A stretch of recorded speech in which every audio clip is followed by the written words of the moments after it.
علامہ شہیدی صاحب، اس میں کتنا عمل دخل ہے اگر ہم بات کریں فلسفہ شہادت امام حسین کا آپ کی نظر میں؟ بسم اللہ الرحمن الرحیم۔ نادیہ، ابھی آپ نے جو سوال کیا، سوال بڑا اچھا اور اہم ہے، اور راہم نعیمی صاحب نے بھی بڑی خوبصورت گفتگو فرمائی۔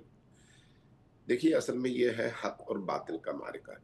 ایک طرف اللہ کی طاقت اور اللہ کو ماننے والے لوگ ہیں اور دوسری طرف کفر کی طاقت، شرک کی طاقت، نفاق کی طاقت ہے۔ پاکستان اور انڈیا کی جنگ میں بھی یہی بنیادی ترین عنصر تھا، اور ایران اور اسرائیل کی جنگ میں بھی یہی بنیادی ترین عنصر تھا۔ ایک طرف مسلمان اور دوسری طرف کفر مطلق۔ اس بنیاد پر یہ ہمارا ایمان ہے کہ جب مسلمان اللہ پر اعتماد کر کے اللہ کی سنتوں کو اپنی زندگی کا حصہ بنا کر کام کرتا ہے تو اللہ اس کی زندگی میں برکت عطا فرماتا ہے اور اس کو فتح و کامیابی سے نوازتا ہے۔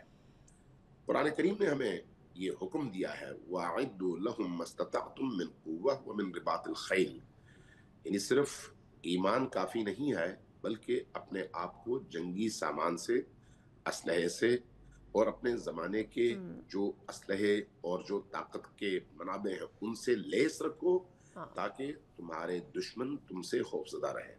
تو یہ کیفیت پاکستان کی بھی تھی اور ایران کی بھی تھی۔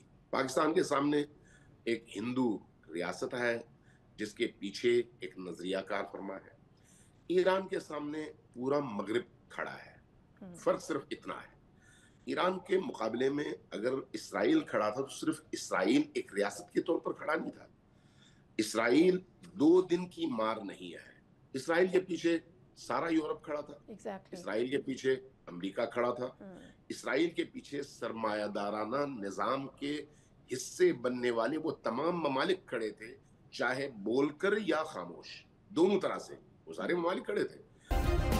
سبسکرائب کریں اور بیل دبائیں تاکہ کوئی خبر رہ نہ جائے۔